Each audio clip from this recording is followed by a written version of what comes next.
Bon, eh bien, bonjour à tous. Benoît Degrave, je suis directeur commercial pour la société SDT. Et aujourd'hui, j'ai l'immense plaisir et le privilège de vous présenter quelque chose sur les ultrasons, donc qui est une technologie qui est à notre goût trop peu connue. Et donc, je vais ici balayer avec vous en revue un petit peu quels sont les bénéfices que peuvent apporter les ultrasons dans le cadre d'une maintenance prédictive, prévisionnelle. C'était pour embêter Karim, mais il n'a pas réagi. Coupez-le. Donc voilà, avant de balayer un petit peu la théorie sur l'ultrason, mais je vous rassure, ça va être court, rapide et droit au but, je vais d'abord introduire un petit peu notre société, ce que nous faisons, et puis ensuite je vais introduire les applications, je vais essayer chaque fois de les illustrer par un exemple concret. Je sais que c'est fin de journée, on est tous en post-digestion, mais je vais essayer de réveiller tout le monde. Alors, notre société, ça fait 45 ans qu'on fabrique des appareils de mesure à ultrasons. Donc, on a commencé en 1975. Nous sommes une société belge, donc vous l'entendrez dans mon accent, je dis fuit, je dis 8, je dis 70 et je dis 90. Soyez indulgents, pas de mots de cri. On a également des bureaux au Canada, en Inde et à Milan. Alors ici, c'est une carte qui vous donne un peu une idée des utilisateurs que nous recensons actuellement à travers le globe. Donc on est présent dans 64 pays. Nous avons des références riches et variées. Ce n'est pas parce que SDT est très forte, c'est simplement parce que la technologie est très belle, comme vous allez le voir un petit peu plus tard, et qu'avec la technologie ultrason, on peut travailler sur diverses applications qui ont directement attrait aux économies d'énergie ou à la maintenance prévisionnelle.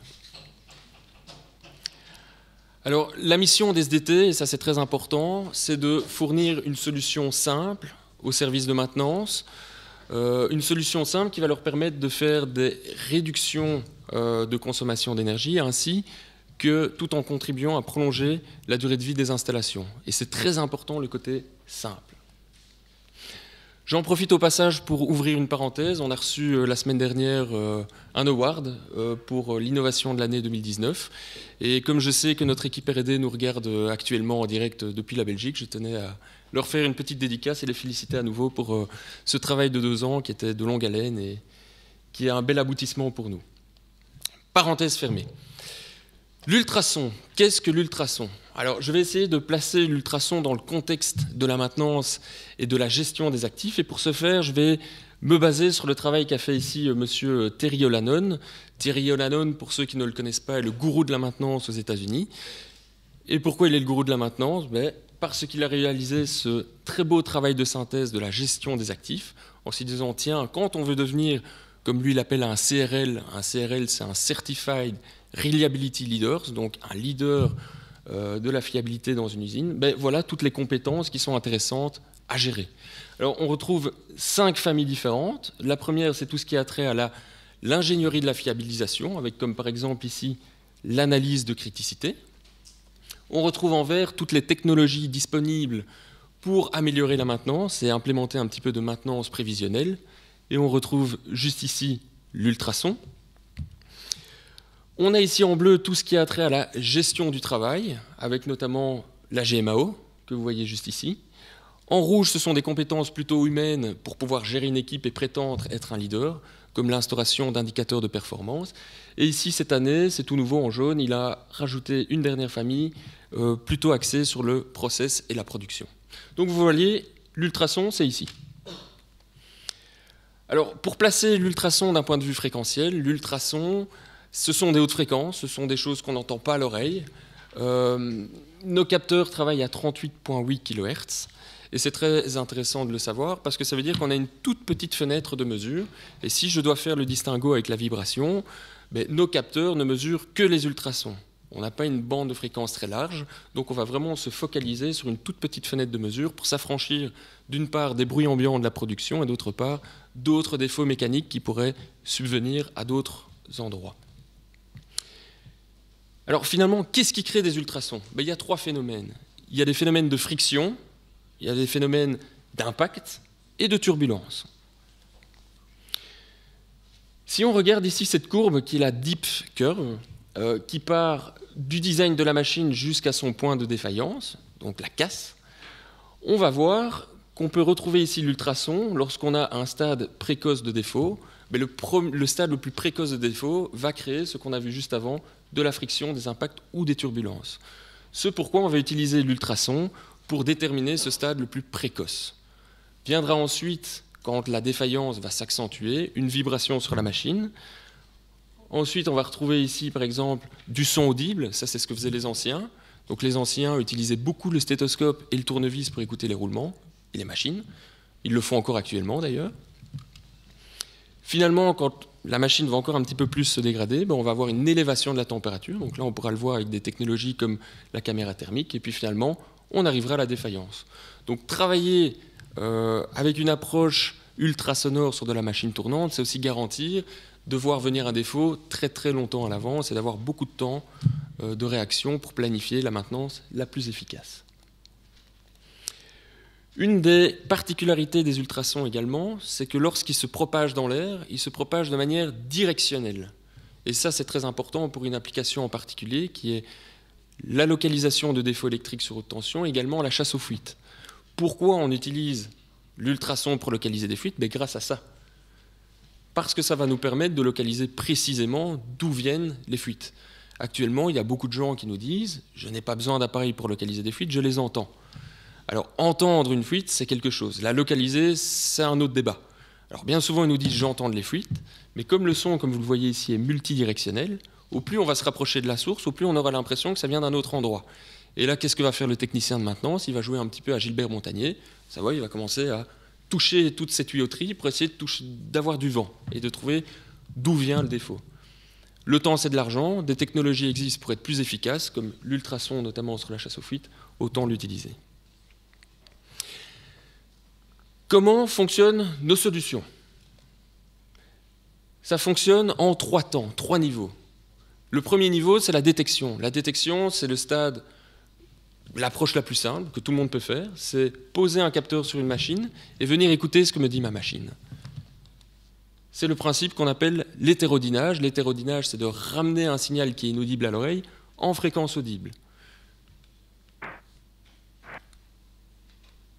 Alors, est-ce que j'ai du son? Voilà un exemple ici sur une machine tournante, 1500 tours minute. Je pose mon capteur. Le capteur capte l'ultrason et le ramène dans le domaine audible qu'on entend dans le casque d'écoute et qui est ici. Un exemple ici, comme vous le voyez. La même machine.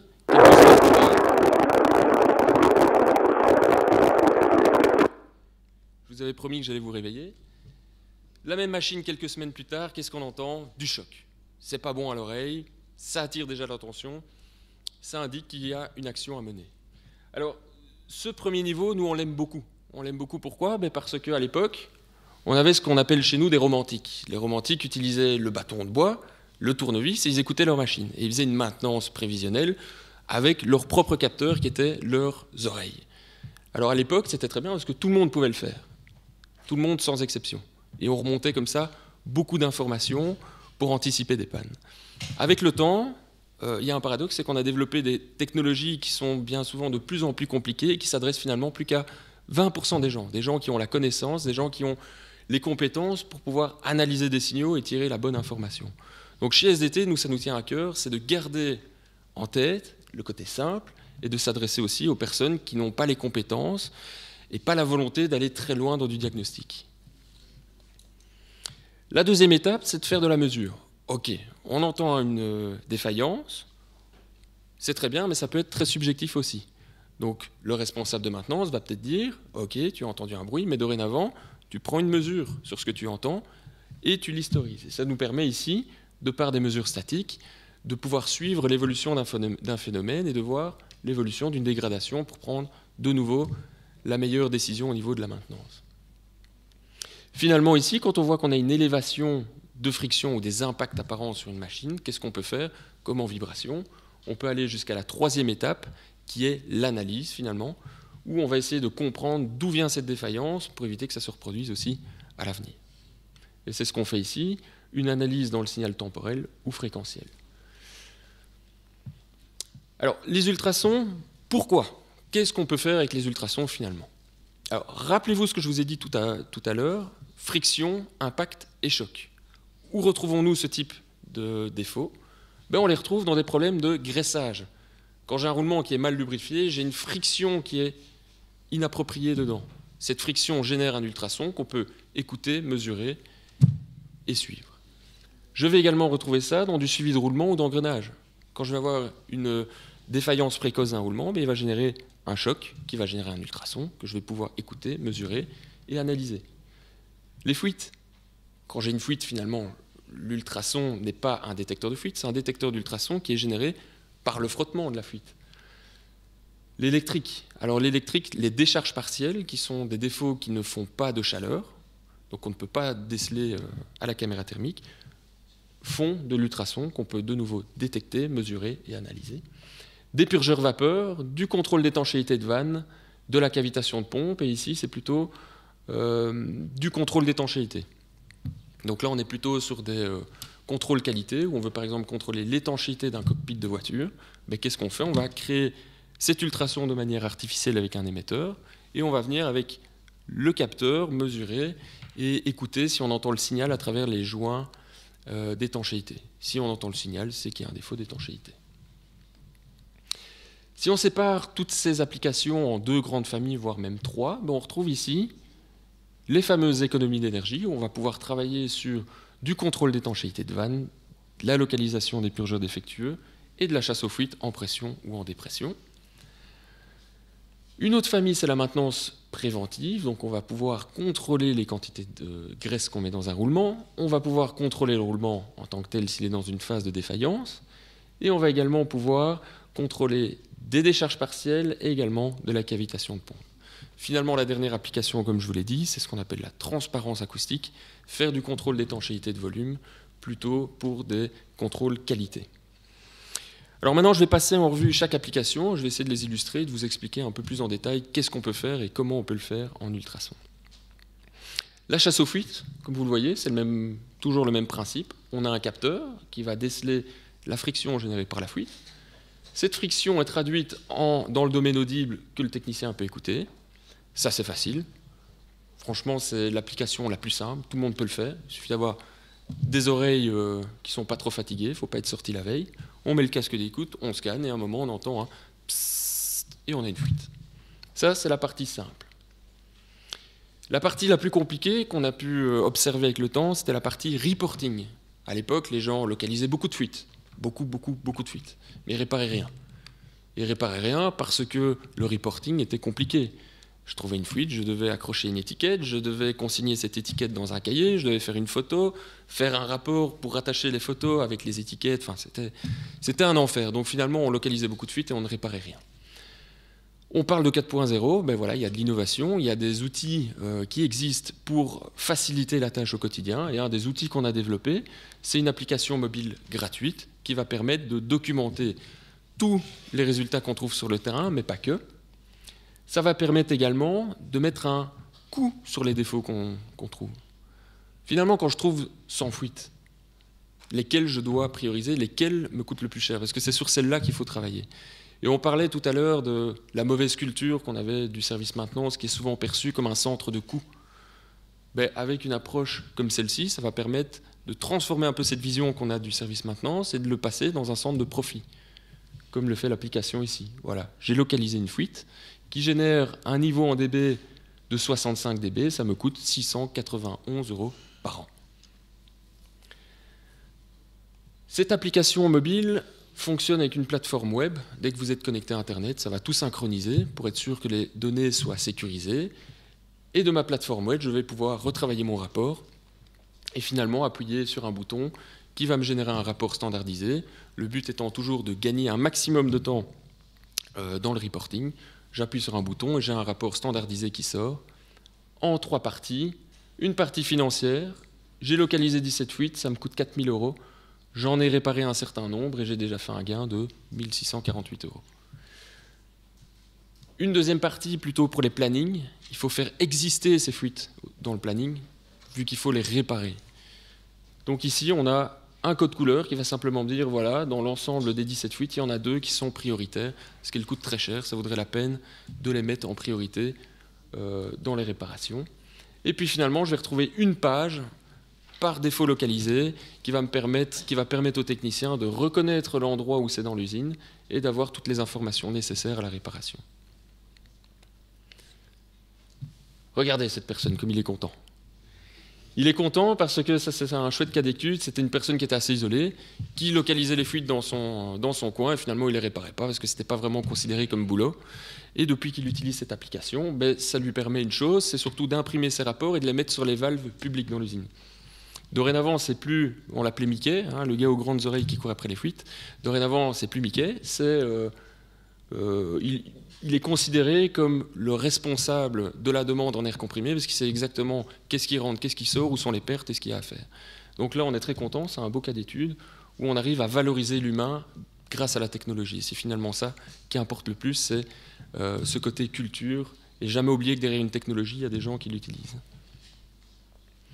Deuxième application dont je vous ai parlé, qui a directement attrait aux économies d'énergie, c'est le contrôle de purgeurs vapeur. Alors, les purgeurs vapeur sont là pour évacuer l'air, le CO2 et les condensats qui sont dans l'installation. C'est une vanne automatique en fait. Hein. Alors, toujours le même principe. J'ai un capteur ultrasonore qui va mesurer la friction et les turbulences que va générer le purgeur une fois qu'il va s'ouvrir pour cycler, évacuer l'air, le CO2 et les condensats et se refermer pour garder la vapeur vive dans le système. Le capteur capte ces turbulences, le traduit en signal audible ici dans le casque d'écoute et affiche en même temps la mesure pour consigner et historiser les valeurs. Alors dans le cadre des purgeurs vapeur, on a trois solutions. Soit il fonctionne bien et on est content, soit il est bloqué, fermé, et alors là qu'est-ce qu'on va avoir? Accumulation des condensats du CO2 dans les canalisations et on risque d'avoir des coups de bélier. C'est jamais bon, ça risque de détériorer toute l'installation. Autre cas de figure, c'est mon purgeur est bloqué ouvert. Et là, c'est comme une chasse d'eau qui coule toute la journée. Ça coûte cher. Mais ici, on ne parle pas d'eau, on parle de vapeur. Donc on la fabrique, la vapeur. On met de l'énergie dedans, dans la chaudière, pour créer cette vapeur. Donc des purgeurs bloqués ouverts, c'est un désastre écologique. Ça coûte très cher. Et il faut faire la chasse aux purgeurs défectueux. Alors, comment on les contrôle, ces purgeurs? Comme je vous l'ai dit, je mets mon capteur. Et voici un exemple qu'on peut avoir.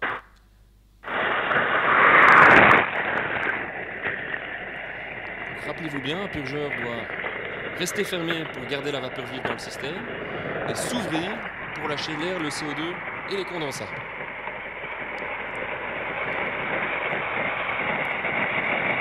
Le son qu'on entend, c'est ce que le technicien écoute. Voilà. Ça, c'est un exemple de purgeur bon. C'est pas très chinois. Hein. Quand on comprend la pièce mécanique qu'on contrôle, finalement, l'ultrason vient juste apporter un sixième sens que le technicien n'a pas. Et le diagnostic en reste assez aisé. Deuxième cas de figure, je ne vais pas vous le faire écouter parce que ce n'est pas très impressionnant. C'est un signal plat. C'est un purgeur défectueux fermé. Et le troisième, c'est un purgeur défectueux ouvert. Alors comment je sais que l'un est ouvert et l'un est fermé? Au niveau des valeurs. Le fermé, j'aurai un signal très plat, très faible, qui se rapproche de ce qu'on trouve ici dans la zone intermédiaire. Et mon purgeur défectueux ouvert, il va générer beaucoup de friction et de turbulence à l'intérieur, vu que toute la vapeur passe en continu dedans. Et je vais avoir des valeurs proches des valeurs pic ici quand il cycle. Aussi simple que ça. Un petit bonus. Voilà. Formation niveau 1 ultrason. Quelqu'un peut me dire si au feeling ça a l'air bon ou pas? Karim? Quoi non? C'est pas bon? Mince. Je devrais aller en rattrapage. Si, il est bon. Il est bon pourquoi? Parce qu'on a bien un cycle ouvert, fermé, ouvert, fermé. Ici, il a un temps de cycle un petit peu plus long parce qu'il a plus de condensat d'air et de CO2 évacués, mais grosso modo, il s'ouvre et il se ferme. Donc on est content. Autre application, contrôle d'étanchéité de vanne. Un purgeur, c'est une vanne automatique, donc une vanne manuelle. Si on veut la contrôler, c'est possible aussi. Actuellement, on fait beaucoup d'inspections visuelles. Ça prend beaucoup de temps et on introduit le facteur humain dedans. C'est-à-dire que si on la remonte mal, on a parfois une vanne qui fonctionnait bien au départ, et puis on la remonte à l'envers, et puis elle ne fonctionne plus. Donc si on peut éviter de faire de l'inspection visuelle, c'est pas mal. Et en ultrason, qu'est-ce qu'on fait? Toujours le même principe. Je mets un capteur à l'entrée et un capteur à la sortie, et je vais faire une comparaison de mesures entre entrée et sortie. Si ma vanne est parfaitement étanche, je n'ai pas de passage, et si je n'ai pas de passage, je n'ai pas de turbulence ni de friction ici, donc pas d'ultrason. J'ai un signal plat. Quand elle sera défectueuse, je vais avoir des valeurs élevées ici, sur le siège, et en sortie, Et également au casque d'écoute, on va entendre un sifflement. C'est une fuite interne. Vient maintenant une des applications qui nous tient le plus à cœur, et ce pourquoi on est de plus en plus sollicité, qui est le contrôle de graissage des roulements. Alors, cette photo ici, à mon avis, vous avez déjà dû tous la voir dans votre industrie. On fait face à un problème de culture et de formation. Beaucoup de graisseurs graissent énormément les roulements, et souvent quand on demande c'est quoi votre plan de graissage, bah, c'est simple, je graisse, et tant que ça ne sort pas des paliers, je continue. Et j'y vais, et j'y vais. Cependant, si vous avez déjà assisté aux conférences de SKF ou de FAG ou autres fabricants de roulements, ils vont vous dire que 50% des roulements sont prématurément cassés à cause d'un problème de graissage. 60% des machines sont défectueuses à cause d'un problème de graissage également. Et finalement, on n'a que 10% des roulements qui atteignent leur durée de vie initiale. C'est pas beaucoup. Alors avec le temps, on a développé beaucoup de technologies qui permettent d'observer ce phénomène. La vibration, l'ultrason, etc. Mais ce n'est que de l'observation d'un constat qui est ici. C'est le graissage qui est souvent la cause d'anomalies machines. Donc ça serait intéressant de travailler le problème à la racine et d'éliminer ces problèmes de graissage. Alors, on a deux explications pour lesquelles on en arrive à ce triste constat. Et ici, je vais vous faire part de la première explication, selon nous. Alors, l'image ici est un petit peu foncée, mais je ne sais pas si vous voyez ce que c'est. Donc, vous voyez ici des techniciens qui sont équipés d'appareils ultrasons donc pour faire de l'inspection mécanique et voir si la machine se porte bien. Et ici, on les assiste pendant qu'ils font un graissage. Et ce que vous voyez ici dans la bouteille, c'est la graisse qu'ils vont injecter ici. Je ne sais pas d'où sort cette bouteille, je ne sais pas ce qu'il y a dedans, mais tout ce que je peux vous dire, c'est que c'est dégueulasse, c'est sale. Donc en fait, le graisseur, il n'injecte pas de la graisse là, il est censé injecter de la fiabilité dans la machine, et par son opération de graissage, il va bousiller la machine. Et tous les gens qui sont là seront là en observation pour confirmer, oui, effectivement, le graisseur est en train de bousiller la machine. C'est fabuleux. Ceci, c'est un embout de pompe à graisse. Un embout de pompe à graisse sur lequel vous ne le voyez peut-être pas, mais il y a des grains de sable. Et le graisseur, un peu distrait, a laissé poser sa pompe à graisse, il a fumé une clope, il est reparti, il a graissé le premier palier qu'il a vu et il a injecté tous les grains de sable dans le roulement. Ensuite, le service fiabilité est venu et qu'est-ce qu'il a fait? Il a fait des mesures de vibration pour constater qu'il y avait bien des grains de sable dedans. Ça, c'est un autre cas aussi intéressant. C'était une société qui avait des gros problèmes de fiabilité sur ses machines et qui pourtant avait une stratégie de maintenance qui fonctionnait du tonnerre, à savoir un beau plan de graissage, moteur qui était graissé selon l'historique papier toutes les 2 semaines, parce qu'on voyait qu'il y avait un petit encoche validé toutes les 2 semaines de graissage. Et quand on a fait un tour dans l'usine, on s'est rendu compte que ces moteurs avaient été repeints il y a 1 an. Et quand on regarde l'embout de graissage ici, on voit qu'il y a encore une peinture bien fraîche dessus. Savoir, il n'y a jamais eu de pompe à graisse dessus. Et pourtant, quand on regarde les plans de maintenance, ce moteur est graissé toutes les 2 semaines. Alors finalement, qu'est-ce que ça prouve, ce plan de maintenance, au niveau graissage? Karim, des idées? Qu'est-ce que ça prouve? Non. Ça prouve 2 choses très importantes. La première, c'est que le graisseur avait un bic. Et la seconde, c'est qu'il savait mettre des petits V dans des cases. Ça prouve absolument rien de plus. Et de nouveau, on se heurte à la culture, à des gens qui veulent parfois bien faire, parfois mal faire, et on ne peut pas toujours leur faire confiance. C'est comme ça. Pour leur faire confiance, il faut aussi les former, les sensibiliser à leurs pratiques et qu'ils comprennent l'impact qu'ont leurs petites actions au quotidien sur la fiabilité des machines. Dans la GMA, c'était fait. Ah oui, c'était fait. RAS, on en a parlé tout à l'heure. Autre exemple ici, donc ça c'était un moteur dans une cimenterie, et là ils avaient complètement perdu le nipple de graissage qu'on voit là, et plutôt que d'en mettre un nouveau, donc ça coûte 5 €, ben, qu'est-ce qu'on fait? On met un boulon, et puis on dévisse le boulon, en le dévissant on met toute la saleté dans le roulement, et puis on met un peu de graisse, et puis on remet le boulon. L'opération de graissage prend un temps pas possible, et finalement à cause d'une toute petite pièce qui coûte 5 €, on va bousiller une machine qui en vaut des milliers. De nouveau, problème de culture. Et quand on a demandé à la personne pourquoi tu ne mets pas un nouveau nipple de graissage, ben, il nous a dit je suis que le graisseur, moi je ne parle pas au chef, moi je suis que le graisseur. C'est bien dommage. Autre exemple, je crois celui-là il a été graissé, il n'y a aucun doute. Une graisse bien noire, bien cuite. Et ici,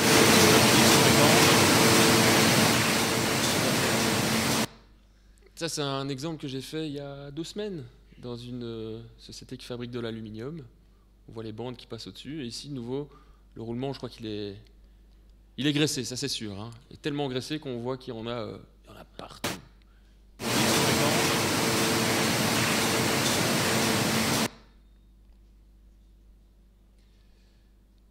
Autre côté intéressant. Ça c'est un roulement qui ne graisse plus. Ils ont trouvé une solution. On arrête de le graisser. C'est quoi la solution? On le refroidit. Et comment on le refroidit? On crée une fuite d'air comprimé qui coûte 4 000 € par an. Voilà, comme ça il n'y a plus de problème. Alors, question ouverte ici. Le graissage dans un plan de fiabilité machine. Vous jugeriez l'importance du graissage à... Comment? C'est pas important, très important, très très important?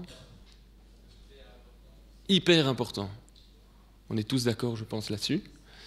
Et ma seconde question, c'est ici dans l'Assemblée, qui est graisseur?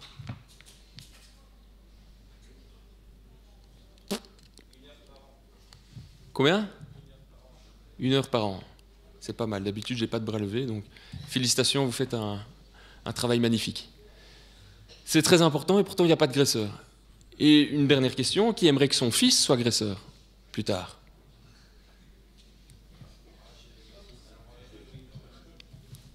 Il y en a un là-bas. C'est bien. Là, on se heurte clairement à la culture. On est tous d'accord pour dire que le graissage, c'est la base. Le graisseur, c'est la seule personne qui voit toutes les machines. C'est la seule personne qui a une action concrète sur la machine. Parce que finalement, on prend des mesures ultrasonores, vibratoires, température, on ne fait que de l'observation. On n'a aucune action sur la machine. C'est le graisseur qui décide comment la machine va se comporter. Et le graisseur, on s'en fout. On prend le premier gars qui passe dans le couloir, on lui donne une pompe à graisse, un plan, on lui dit allez, tire ton plan, tu vas graisser. Donc, combattre ce facteur humain, vous allez réduire drastiquement le niveau de défaillance de vos machines. Travailler le problème à la source, très important. Deuxième explication pour laquelle on a des problèmes de fiabilité, notamment au niveau du graissage, c'est le graissage périodique. Je pense que tout le monde a déjà vu ces préconisations de graissage qu'on peut trouver sur des moteurs. Ça ici, pour la petite histoire, c'est un moteur qui vient d'Helsinki. Donc quelqu'un à Helsinki a fait un calcul, et ce qui est sorti de ce calcul, c'était que ce moteur-ci devait être graissé toutes les 3068 heures, et j'insiste sur le 68 heures, c'est pas 70, c'est pas 65, c'est 68. Et le graisseur, qu'est-ce qu'il doit faire? Il doit venir avec son chariot, il doit prendre une balance, il doit peser quoi? 32,7 grammes de graisse, et ces 32,7 grammes de graisse, il doit les mettre dans sa cartouche, et puis ensuite, graisser son moteur. Ça, c'est un moteur. Il est censé faire ça pour tout le parc machine. Alors finalement, qu'est-ce qu'il fait? Il fait du mieux qu'il peut, et il fait un peu au feeling, et ça, c'est les plans de graissage qu'on trouve actuellement. C'est du feeling. Quand on demande au graisseur comment tu fais, je les connais les machines. Je sais qu'elle en a besoin. Je sais qu'il faut la graisser. Oui, mais ton chef, il dit 3 coups de pompe à graisse. Oui, mais moi j'en mets 5. Pourquoi? Parce que je le sens. Elle en a besoin. Voilà, ça c'est la réalité.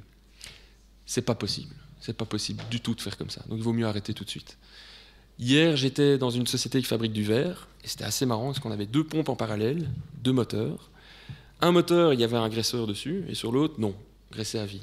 Et quand on a fait des mesures dessus, qu'est-ce qu'on a vu? Qu'il y avait un niveau de friction beaucoup plus élevé sur le moteur qu'on pouvait graisser que sur celui qu'on ne graissait plus. Et quand on a regardé j'ai pris des photos, je ne peux pas vous les montrer ici, mais qu'est-ce qu'on voyait? Que la graisse commençait déjà à sortir par les joints d'étanchéité ici du moteur, tellement il était bourré de graisse. Donc finalement, le plan de graissage, je voudrais même mieux l'abandonner et ne rien faire du tout. Mais bref, heureusement, on a une solution chez SDT. Rappelez-vous, qu'est-ce qui crée des ultrasons? C'est de la friction, du choc, des impacts. Ça, c'est un exemple qu'on peut trouver sur le terrain. Je prends mon capteur, je le mets sur un palier, ensuite je demande au technicien de prendre le casque, d'écouter ce qu'il fait, et de graisser.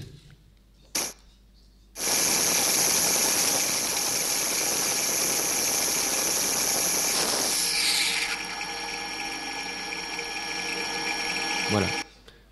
Là, je n'ai pas fait de calcul savant, j'ai fait une approche simplement intuitive. Et cette approche intuitive, ça parle à la majeure partie des graisseurs. Ça, c'est possible. Ça, c'est possible de faire. Alors, le son, c'est une chose. Ici, pour confirmer le son, on fait ce qu'on appelle une mesure dynamique, où on va enregistrer le signal ultrasonore sur une durée de temps. Et on voit clairement que ici, c'est un cas de figure où le roulement avait besoin de graisse, où le film de graisse avait diminué, donc j'avais apparition de micro-impacts. Ces micro-impacts vont à la longue créer une fatigue, et donc le roulement avait besoin de graisse. Et on voit qu'après le graissage, mon roulement ronronne. C'est parfait. Ça, c'est un autre exemple. Je vous le fais écouter, à l'oreille ça va être un peu plus compliqué, mais vous le voyez ici au niveau du signoil. Ça c'est un petit peu comme une noix qu'on goinfre pour les fêtes. C'est un roulement qui n'avait pas du tout besoin de graisse, et pourtant on vient le charger, et le charger, et le charger, et le charger. Et en le chargeant, qu'est-ce qu'on fait? On va augmenter la friction interne, et à terme on va le casser, tout simplement.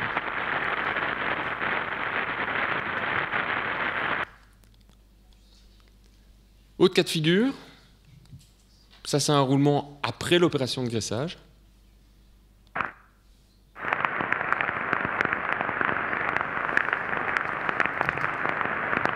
Ça, c'est pas le son d'un roulement qui vous dit je t'aime. C'est un roulement qui est mal dans sa peau. Il n'est pas bien du tout. Donc ici, on voit qu'après l'opération de graissage, on entend du choc périodique. Ça veut dire qu'il est marqué, ça veut dire qu'on est dans un stade précoce de défaillance, et qu'il serait bien de le marquer et de le changer au moment le plus propice.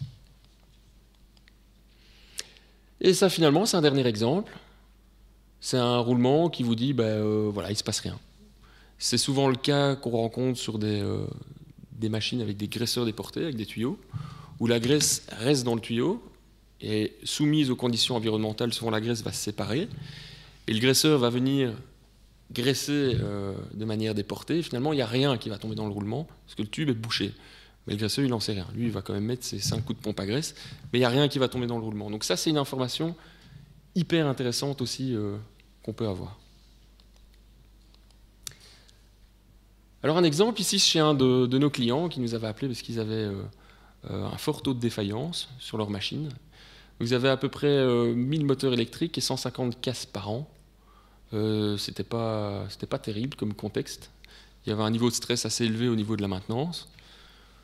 Il y avait beaucoup de pompiers, beaucoup de pompiers.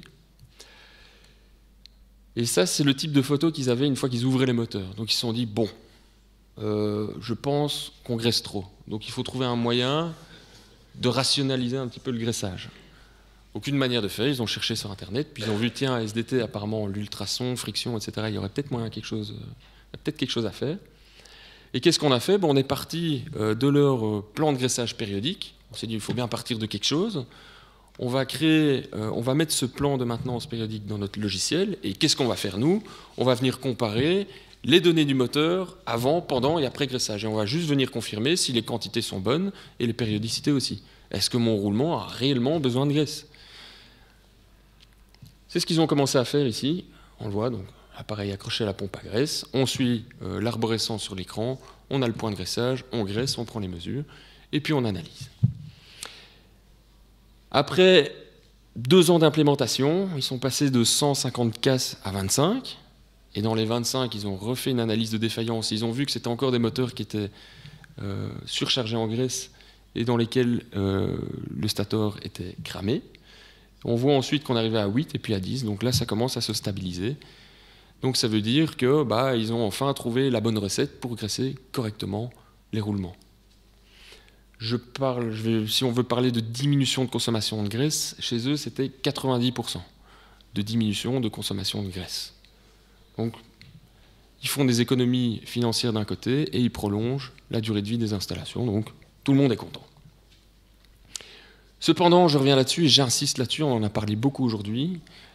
La culture bouffe de la stratégie au petit déjeuner. Vous avez beau avoir tous les plans du monde, toutes les technologies possibles et imaginables, si les gens qui l'utilisent ne comprennent pas ce qu'ils font ni ce qu'ils doivent aller chercher comme information, ça ne sert à rien. Donc il vaut mieux passer du temps à bien expliquer les choses, à faire intégrer les choses de manière simple dans la tête des gens. Et une fois que c'est acquis, on peut donner la technologie et là, on va enfin avoir des résultats. Et c'est aussi pour cette raison qu'on est tous ici, c'est pour partager ensemble nos expériences et nos informations. Autre application, le contrôle de roulement. Je suis à 35 minutes, c'est parfait. Comme je vous l'ai dit, toujours 3 niveaux d'approche pour n'importe quelle application, l'écoute, la mesure et l'analyse. Au niveau des roulements, on peut faire la même chose. L'écoute, simple, rapide et intuitif. La mesure, c'est bien pour confirmer l'écoute et mettre une valeur sur un son qu'on entend et la suivre dans le temps, dans une courbe de tendance. Et finalement, quand on a une courbe de tendance à la hausse, essayer de comprendre d'où ça vient, on peut faire une analyse. Alors, même exemple que tout à l'heure, à mon avis. Le son du roulement qui vous dit « je t'aime »,« je vais bien »,« tout est ok », je n'ai aucun choc, mon film de lubrifiant est correct, tout va bien.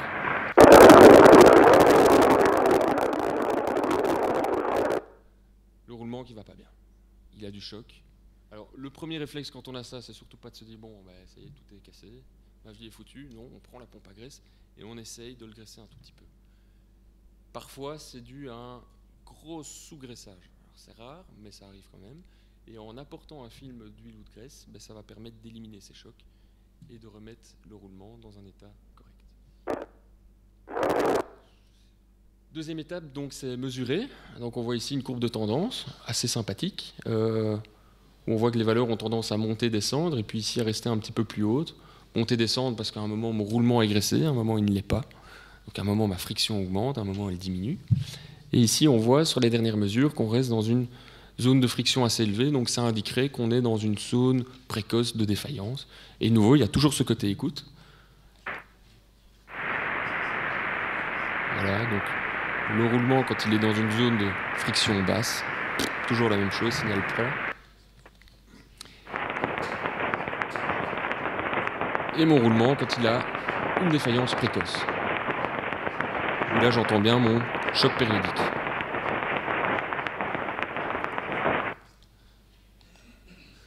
Dernière étape, pour les plus experts d'entre nous, si on veut savoir, tiens, ok, mon roulement est défectueux, mais ça m'aiderait à mieux dormir si je savais que c'est une bille ou la bague intérieure ou la bague extérieure qui est défectueuse.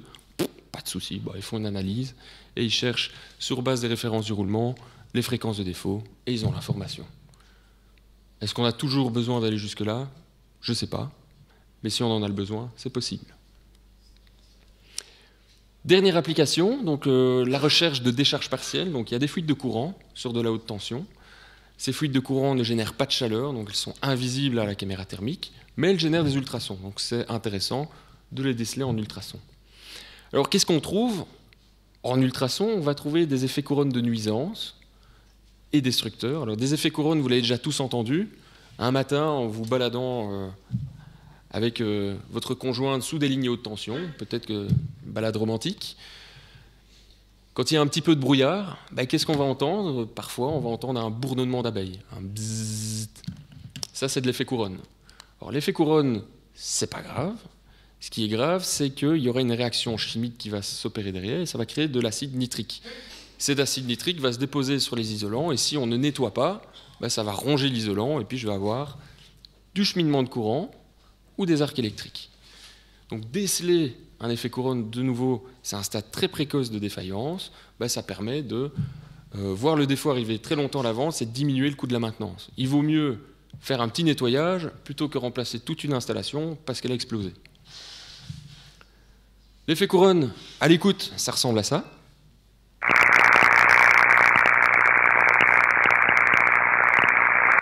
Ce que vous entendez là, c'est l'air qui vibre à la fréquence du courant. C'est du 50 Hz. Quand on ne traite pas l'effet couronne, on a du cheminement de courant. C'est ce qu'on voit ici sur la photo. Le courant cherche un chemin à la Terre. Et également, les poussières blanches que vous voyez là, c'est de l'acide nitrique qui n'a pas été nettoyé. Donc j'ai eu une rupture de l'isolant, donc mon courant, il s'infiltre dans tout mon système. Et là, je suis clairement dans une zone de défaillance. J'aurais beau nettoyer, je peux changer mon installation, c'est déjà trop tard. Donc l'opération de maintenance coûte beaucoup plus cher. Alors à l'écoute, ça ressemble à quoi? Ça ressemble à ça. Ce sont des micro-arcs électriques en fait. Dernier stade de défaillance, et le plus grave, c'est l'arc électrique, qui lui fait des projections de particules à plus de 3000 degrés, donc c'est comme ça qu'on a des départs de feu et des explosions. À l'oreille, ça ressemble à ça. Ce sont des décharges très violentes qui interviennent de manière non périodique. Alors quand j'inspecte un poste source ou une armoire électrique et que j'entends ça, le premier réflexe, c'est de donner mon appareil au technicien et de me barrer.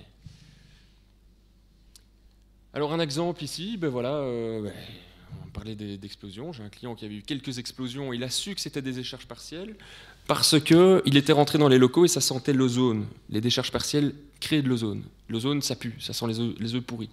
Et avant que ça explose, il s'est dit, tiens, c'est vrai que ça sentait l'ozone. Ah, il y avait peut-être des décharges partielles. Et donc, lors d'une démo chez lui, bah, on a trouvé quelques défauts comme ça. Voilà, c'est de l'effet couronne. On constate que c'est de l'effet couronne parce que, de nouveau, en faisant une analyse temporelle, on voit que ça vibre à 50 Hz. Quand on a ouvert l'armoire, on a de nouveau pu constater ces traces de poussière blanche qui sont de l'acide nitrique. Donc, ils ont pu procéder à un nettoyage, donc opération de maintenance coût proche de zéro. Et puis, ils ont pu réembrocher les ampoules. Et on voit après qu'il n'y a plus du tout de défaut. Donc là, de nouveau, tout le monde est confiant. Tout le monde est content, pardon. Alors voilà, si je devais conclure ma présentation aujourd'hui, s'il fallait retenir quelque chose de cette présentation, on parle beaucoup de 4.0, on parle beaucoup de technologie, mais s'il fallait retenir quelque chose en particulier de l'ultrason, c'est que l'ultrason est sensible au phénomène de friction d'impact et de turbulence, qu'on peut couvrir 8 piliers d'application, et qu'on peut l'utiliser de 3 manières différentes. De la plus simple et de la plus intuitive, à la plus avancée, la plus objective, en faisant de l'analyse. Voilà, c'est ce qui terminera ma présentation. Donc si vous avez des questions, n'hésitez pas.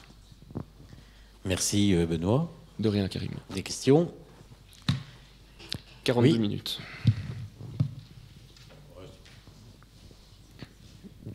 Allô, oui. Une petite question sur les diagnostics électriques. Il n'y a aucune solution pour la basse tension, notamment pour les défauts d'isolement sur des régimes IT? Non. Alors, par expérience, on sait que sur basse tension, on a très peu souvent trouvé des décharges partielles, et quand il y en avait,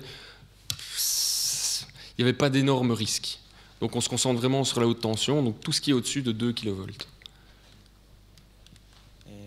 Toujours sur l'ultrason, mais sur la partie mécanique, l'appareil en question, il est assez intuitif pour une prise en main immédiate? Très compliqué.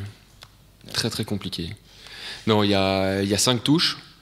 Il y a les touches haut-bas qui servent à jouer sur la sensibilité du capteur. Donc quand on fait une mesure, par exemple, sur un roulement, si c'est un roulement de faible vitesse, il va falloir augmenter la sensibilité du capteur pour amplifier le signal. Et à l'inverse, si on a un roulement qui tourne très vite, il va générer beaucoup de signal. Donc là, on va devoir diminuer la sensibilité du capteur. Alors comme c'est une opération très compliquée à faire, il faut regarder l'écran et il y a des flèches qui vont vous dire sur quelle touche appuyer. Et il ne faut pas se tromper, parce qu'il y a aussi des flèches gauche-droite, et ça c'est pour le volume dans le casque. Donc, D'accord, et puis dernière question, les fabricants de roulement ou de moteurs jouent le jeu au niveau de la base de données pour donner des... Ah oui, si vous allez sur le site d'SKF, je ne sais plus comment on y a accès, mais vous avez accès aux tables. Hein. Vous donnez les références de votre roulement, vous dites quelle vitesse, quel type de roulement, et ils vont vous donner les fréquences de défaut. Ça oui, il y a... Oui, FAG le fait aussi. Tout le monde le fait. Oui, ils n'ont aucun intérêt à cacher ça. Mais nouveau, ici, on est en ultrason, donc on est vraiment focalisé sur les phénomènes de frottement et de choc. Et l'ultrason a un signal de faible énergie. Donc ça veut dire que c'est pas comme la vibration. Une vibration, c'est un signal de forte énergie qui va se propager sur toute une machine. Donc l'analyse est primordiale. On doit savoir quelle est la fréquence de défaut. Mon ultrason, si je suis sur un palier, je ne vais mesurer que le palier. Et j'aurai pas tous les autres. Donc je peux aller à l'analyse pour, comme je le disais, confirmer que c'est bien une bille qui est cassée. Mais finalement, en ai-je vraiment le besoin? Je sais pas. Moi, je pense pas. Merci. Par rapport à l'écaillage, est-ce que ça peut être un signe avant-coureur en surveillant par ultrason par rapport aux vibrations, par exemple? Ou c'est dans l'autre sens? Quand tu as un écaillage qui apparaît, c'est plus facile à détecter par les vibrations ou par l'ultrason? Alors, comme on l'a vu sur la première courbe de défaillance, donc la deep curve, on voit que le stade le plus précoce de défaillance d'un roulement, ça va être un problème de friction de micro-impact. Et ce sont des phénomènes qui créent des ultrasons. Avant que la défaillance du roulement ne génère une vibration vraiment physique et mesurable par un accéléromètre, c'est que le stade de défaillance est déjà un peu plus avancé. Donc sur l'écaillage, oui, on va être plus précoce. Oui, donc c'est bien ce qu'on disait, hein, toutes ces techniques ne sont pas du tout exclusives l'une de l'autre, au contraire. Si on est équipé d'un système d'ultrasons, on peut très bien faire une petite surveillance. Et si vous me demandez de trouver un balourd ou de faire un lignage sur une machine, ça ne fait pas d'ultrasons. Donc là, il va falloir passer par la vibration. Donc c'est complémentaire. De même que pour l'électrique, je ne trouve pas tous les défauts en ultrasons. J'ai besoin aussi d'une caméra thermique. Le médecin, il ne va pas tout vous diagnostiquer avec comme on l'a dit tout à l'heure, un capteur de pression artérielle. Hein. Mais pour l'optimisation du graissage, hein, donc en fait, je ne sais pas s'il y a d'autres systèmes, mais à la limite, n'importe qui est capable de graisser avec ça. Hein. Il faut avoir des oreilles. Voilà, c'est ça. Un appareil, des paliers à graisser, et puis on peut y aller, quoi.